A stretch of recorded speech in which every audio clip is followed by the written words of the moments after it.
guys what the hair looks like from the back.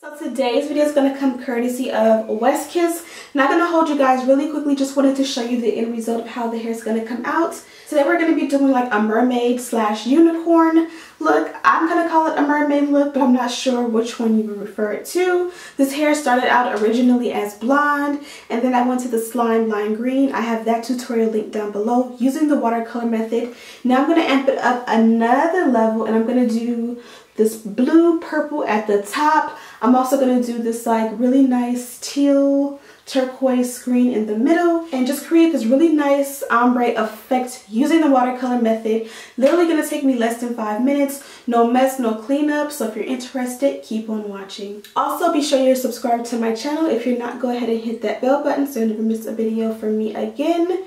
Now let's jump right into the video. So let's start off with the items you'll need. I used hot water. You can use hot water from the tap. I chose boiling, and I'll tell you in just a minute why. I went ahead and distributed the water into 3 different containers because I was going to do 3 different colors. So first of all, we're going to do a test strip. Always do a test strip just to kind of plan it out and make sure that you have enough color. The color is going to come out exactly how you wanted. The color for me did not come out to be the color on the label because the hair was already green. But we are using these dyes from Adore. One is purple, one is a darker blue, and one is a hot pink. The hot pink was an experiment that went wrong. So you guys will see in the thumbnail, in the intro, and at the very end of this video that hot pink did not make the cut. But I will be showing you guys what it would have looked like. So here I am doing the blue. All you want to do is just take your dye and literally just pour it into the water and mix it. For me, I decided to go ahead and do each one. Feel free to use a paper towel to do a test strip. Now, the temperature of the water depends on you. I've done this mixture or this watercolor method twice on my channel. With both times I used water from the tap that was hot. This time I chose to use boiling hot water just to see if there was a difference. It definitely helped when I poured the dye into the water for the dye and the water to mix up easier, but I would not recommend using piping hot water just because it'll be a little bit harder to like put your hand in there. When it comes out, like right now, I can't touch where it's wet because it's way too hot. So if you do boil the water, don't boil it to like boiling, just kind of get it a little bit warm. So this is my test strip. I started with the purple, and this is the color that it came out. It's going to look better in the end, but here it did look a little bit dark. Now, if it's not the color that you want, feel free to add more dye to make it a little bit more rich. Or, you know, you can mix other colors in, but definitely, you know, make sure that you do a test strip. If you have to like cut a track out of your wig to do a test strip, I'd recommend that opposed to just going for it. Now you see here I was having trouble with figuring out how to get the middle done. All I did was looped the hair so that I can dunk it basically directly in the center without getting the top into this dye mixture and without getting the bottom. And that seemed to be a great way to do it. I absolutely love the way this color came out. Like when I seen this color, it was like I just literally just wanted to do the entire wig this color. It's a nice, beautiful turquoise green. Really can't describe it, but it looks a little bit different on the test strip than it did in the bigger portion. Now I did cut the clip, but I did go ahead and do the pink. It came out extremely light, so I went ahead and added more hair dye in hopes that it would be a little bit more rich. Now you can kind of see there what it looks like. Honestly, it wasn't a bad color, but it just was a little bit more like orange. Like you have your blue, your purple, which kind of turned blue, your second blue, which is kind of turned green. You have the original slime green color, and then the bottom ended up being like this little orange color. Really didn't mix, and the color wasn't that flattering even if it would have mixed. So I decided to cancel that, but I was kind of trying to show you here all the color variations that we made. Please be advised that depending on the color that you're starting with, it may change. So since I'm starting with a lime green color, the color that you see on the bottles was not what I got. I'm kind of showing you here, like I'm doing a mental marker of where each color should go. The top marker obviously is going to be that purple, the middle is going to be that blue, and then the bottom I'm not going to add any color to. You can use a rubber band and tie it around right there. The reason I chose not to use a rubber band, and this is the first dip, it looks like a nice navy blue. The reason I decided not to use a rubber band is because I wanted to make sure that because this is a thick wig, I wanted the color to basically get into the middle and not, you know, miss any areas or spaces. If you do use a rubber band, I would use a rubber band to kind of do that first dunk, and then I would go back in and remove the rubber band to kind of make sure it distributed in the middle. As you guys can see, I kind of wrapped the rest of the hair around my hand. I just didn't want it to be free.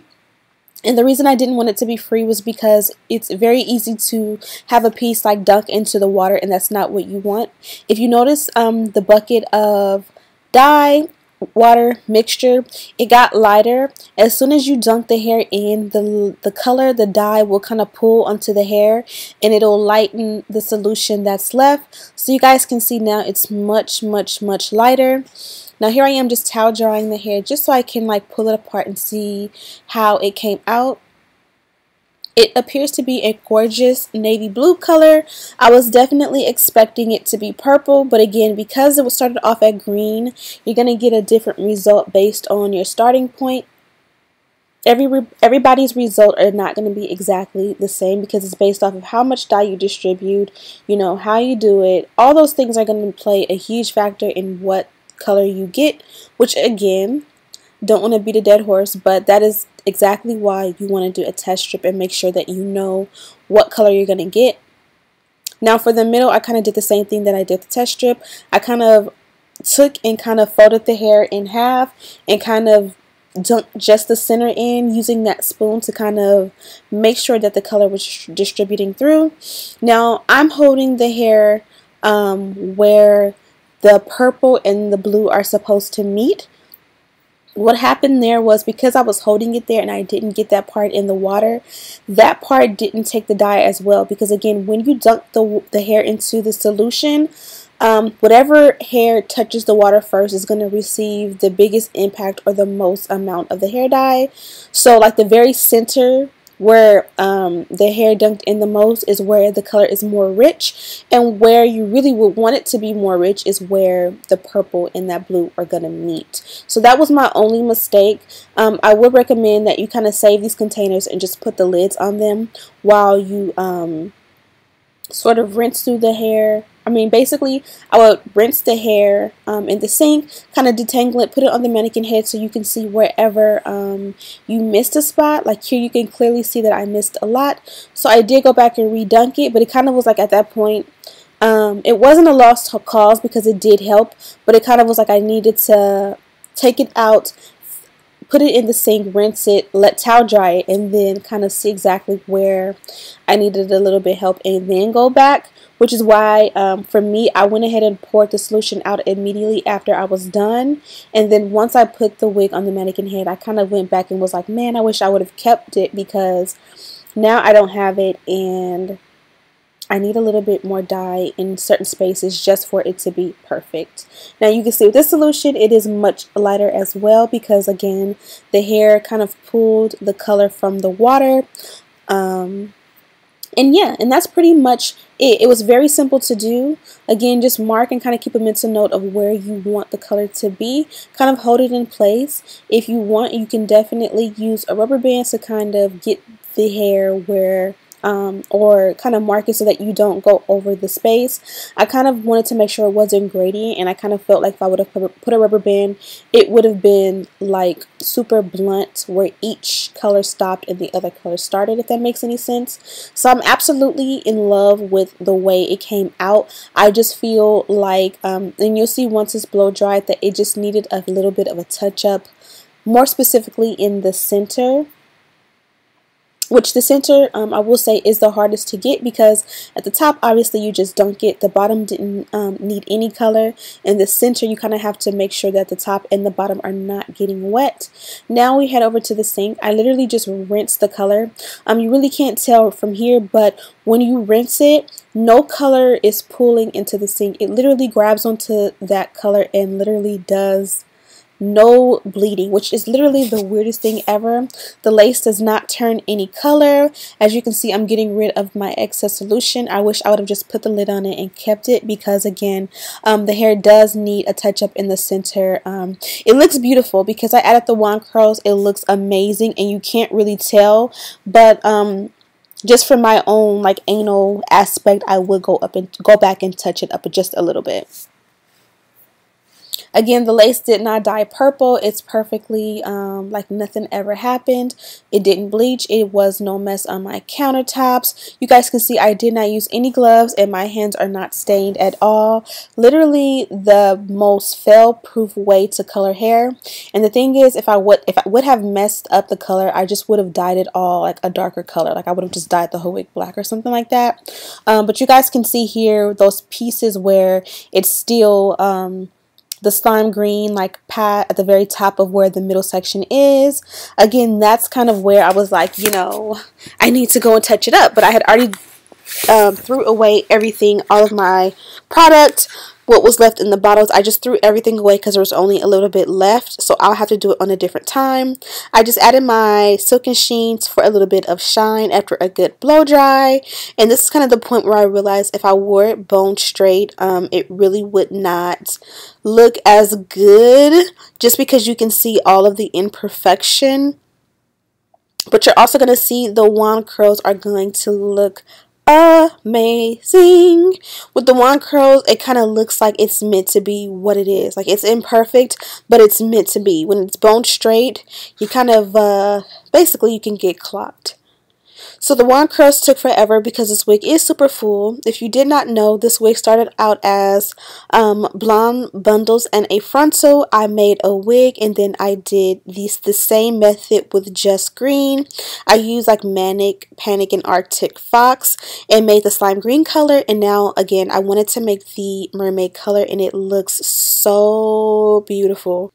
By the way, this was my very first time doing this mermaid color. I kind of just eyeballed it and kind of just went with it. I didn't even have time to look at any YouTube tutorials and try to figure out the best technique. I just did what was best for me. If you know of any techniques that would help to make this a little bit more accurate, please feel free to let me know. Also, I've done this in a Rihanna red and it came out beautiful. I'll have that tutorial link down below. Again, I did the green and then I also just dyed a natural brown color wig black using the same method, and that video will be up tomorrow. Now this is what the wig looks like on. For the most part, I did the remainder of the styling off camera, but I just went ahead and did the baby hair and added powder to the parting, and in the parting you can see that it's still light. It's not blue at all. I got me a new bottle of Edge Booster, y'all. I was out and it smells so good. This is my first time having the green one. I got the bigger one. I love it. Everything I used is listed in the description bar for you, as well as a link to the original blonde hair and my original tutorial of the green. Hope you guys are enjoying all of the content. We're trying to get 30 videos up this month. Again, I'm so grateful for 100K. So thank you, thank you, thank you, thank you, thank you, thank you. And yeah. You guys can see here, the baby hair fell out where it used to be baby hair, which is why I tell you guys, when you bleach your knots, it will make the hair shed even more. But yeah, hope you guys loved it. Now let's talk about it in real time.